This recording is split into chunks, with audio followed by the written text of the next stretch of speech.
Australian Nick Kyrgios isn't the biggest fan of the USTA right now, upset by pressing ahead with the U.S. Open on its original dates from August to September, tweeting that shaking my head. People that live in the U.S., of course, are pushing the Open to go ahead. Selfish. I'll get my hazmat suit ready for when I travel from Australia and then have to quarantine for 2 weeks on my return. He isn't the only tennis star who's spoken out about returning to the court during this pandemic. Stephen A., should the U.S. Open go on as scheduled?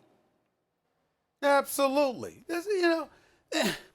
I guess I'm on national television, Max, and I just have to be careful. I guess, Molly, I just have to be careful. These people getting on my damn nerves. Look, put on a mask, put on some gloves, engage in social distancing, and handle your business. It's 2 weeks. It's 2 weeks. It's a tournament. It's what you signed up to do professionally. The USTA is not implementing something, because they're not giving a damn about you. This is a global pandemic that has just suffocated the world. Everybody has had to deal with it. We are built on an economy, for crying out loud. There are bills that have to be paid. There's money that needs to be generated because people have to live. And it's not just the athletes themselves. We know that you can afford it, and I'm not talking about that specific individual, but by and large, professional athletes who are paid handsomely, certainly more than the average Joe worldwide, can afford to take time off, sit back, and you know what? Whether it's a month or even years, we can afford to. That is not the luxury 99% of our global population has at their disposal. So as a result, anything that generates revenue, it doesn't mean you ignore safety protocols. It doesn't mean you don't exhaust every option to make sure and every avenue necessary to ensure the safety of the participants and beyond. But at some point in time, you don't get to stand still. You actually have to go out there and work and hope that the medical professionals and leagues that hover over you are working in concert with those folks, listening to them and exhausting every safety measure imaginable. But you can't stop. At some point in time, you have to move forward. You have to do that because that is the world that we live in, no matter where you live. That people just need to stop complaining about that. That's the reality. I'm not saying it's great, but it's the reality.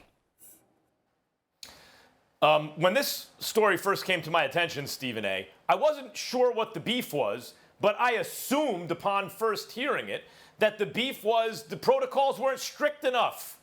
And in that way, people are being selfish because the U.S. Open, they just want to make money. No, the beef is actually that the protocols are too strict. This is ridiculous. This is utterly ridiculous. Of course, look, here's the thing. The most important thing is to do anything that has any kind of resemblance to normalcy. You're going to have to change the way you do things, and it requires sacrifices, strict adherence to protocols in terms of your behavior, in terms of where you go, what you do, who you can have with you, how you have to clean up, all those kind of things, because as you mentioned, we're in the middle of a pandemic. And so to complain that someone's being selfish or a group is being selfish because they're adhering to that policy is actually a projection. You're being selfish because you don't want to adhere to that policy. But Stephen A., beyond that, if you don't want to adhere to the policy, don't play. Who's forcing you to play?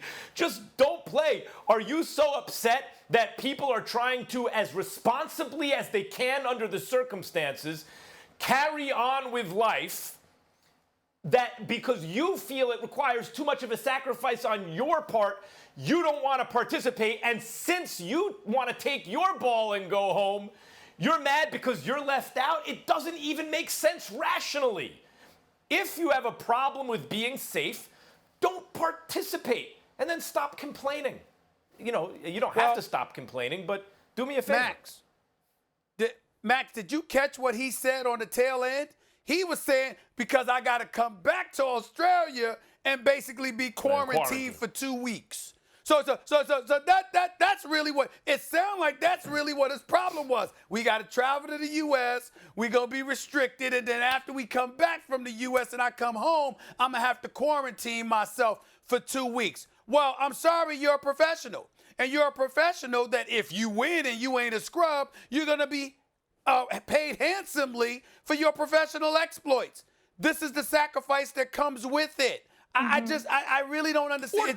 It bothers me because everybody in the world has to compromise themselves at this moment in time. We all understand it. And for people to act like that's not a reality, it really rubs me the wrong way. It's just nonsensical to me. Real quick.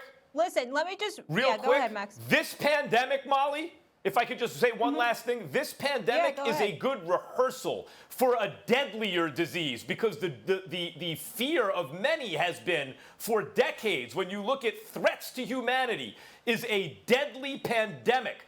We didn't get this right in this country fast enough, but hopefully we can learn from this. The coronavirus, as deadly as it is, could have been much worse. The fact that and those who are railing against the things that we've already learned we must do, it doesn't make sense.